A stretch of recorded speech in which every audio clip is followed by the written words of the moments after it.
Well, will early momentum carry John McCain to the White House, or will his true political colors be, I would say exposed, but at least remembered? Can anybody say McCain-Feingold, McCain-Kennedy, McCain-Lieberman? We'll look at the odds of going the distance coming up in just a second. But first, welcome to the real story.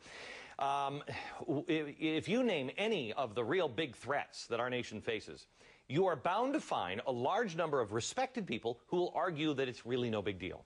There is one exception to this, one scenario that we face as a nation that virtually every expert agrees could bring America to its knees, and it ain't global warming. The real story is this scenario is already playing out, and no one from the political realm wants to address it. Tonight, we're going to. 1 week ago today, the first baby boomers became eligible for early retirement under Social Security. Hang on, stay with me for just a second. Over the next 20 years, another 78 million Americans will join them. The result is that every single household in America, your home, now essentially owes our U.S. government over $400,000 each. That's just to finance those two programs.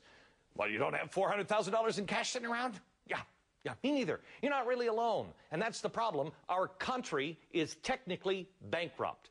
Politicians try to confuse you with all these sorts of complicated numbers and formulas about our financial future. Oh, no, you don't have to worry about it.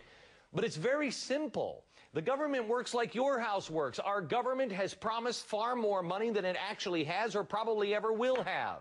USA Today has calculated that we would need to stash away 58 trillion, that's with a T, $58 trillion right now in order to generate enough interest to pay for future obligations. You may or may not have heard that our current investments total approximately $0. Because unlike Al Gore's stump speech a few years ago, there is no lockbox. There's no dollars hid away anywhere. Now, I am probably a lot like you when it comes to this stuff. I mean, it puts me to sleep like that. But what woke me up was in a book that I was reading, I found something called The Menu of Delayed Pain. I want to show it to you.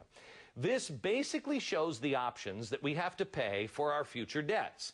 For example, if we acted back in 2003, we could have fixed everything by raising payroll taxes by 95%. Sure, not pretty, right? But now in 2008, because of compounding interest on money we already owe, we have to raise them by 103%. And the other options you see there in the right-hand column aren't much better unless you happen to be, enjoying paying 74% more in federal income tax. Unfortunately, the American people never got to see those numbers because they were pulled out of the 2004 budget just a few days after then Treasury Secretary Paul O'Neill, who had ordered the analysis, was fired. And why were they pulled? To me, it's simple. Because our leaders in both parties believe we can't handle the truth. Well, you know what? They're wrong. What we can't handle and must demand stop are the leaders who refuse to tell us the truth. So tonight, I want to introduce you to somebody who is completely different. Somebody who has no political stake in this game. He is not about left or right. He is not about anything, Democrat or Republican. He is about right and wrong. He is the head of the Government Accountability Office, the GAO, which makes him our nation's top accountant. And while it is very atypical for someone in his position to speak out on stuff like this, he has finally come to the place where he says enough is enough, and he is bringing his wake-up call directly to you. Comptroller General David Walker, welcome to the program, sir. It is really, truly an honor to have you on because you are one of the few brave people that will tell the American people the truth. First of all, I want to make it clear, you are nominated to your position. You were put into your position by Bill Clinton. It's a 15-year term, so you're almost a Supreme Court justice in that way. You've got nothing to lose here. Well, Glenn, I'm in a professional position, not a political position. Got I'm it. a Reagan, Bush 41, and Clinton presidential appointee, each time confirmed unanimously by the Senate. Okay. Let's just give a quick thumbnail of what is coming our way. You say by 2040, what's going to happen? Well, by 2040, based on historical levels of federal revenue, we may just have enough money to be able to pay Social Security and Medicare, and that's it, nothing else. We face a tsunami of spending due to the retirement of the baby boomers that could swamp this ship of state. Every year we don't act, the number goes up $2 to $3 trillion. That's 12 zeros to the right of that 2. David, we have a deficit now of $53 trillion. But when you say a number like that, and you don't hear any politician really talking about it, and they're all like, oh, well, it won't make any difference. Put this into perspective for the average American. Wake the average American up on what that means to us. That means that every American has an implicit mortgage of over $175,000 each. Each household has an additional implicit mortgage of over $400,000 each. But unlike a typical mortgage, there's no house to back this. And therefore, what we're doing is we're mortgaging the future of our country, our children, and grandchildren at unacceptable rates. Okay. If we were a company and you were the comptroller for that company, we would be bankrupt now, right? We'd be out of business. But keep in mind, the federal government has powers that the private sector doesn't.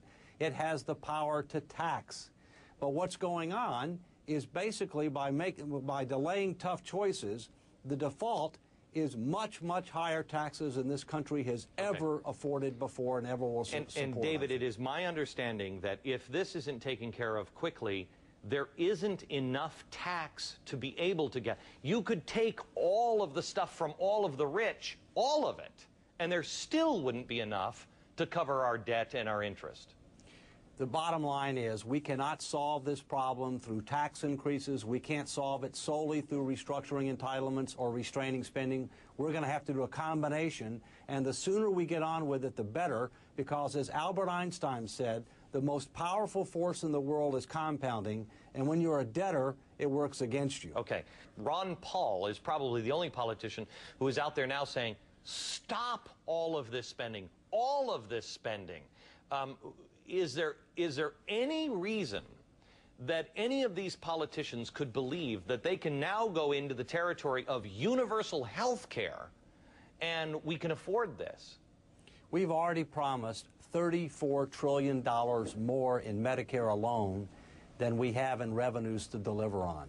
Some people say, gee, let's offer more health care and we'll pay for it by not continuing the Bush tax cuts. Look, that won't deal with our problem.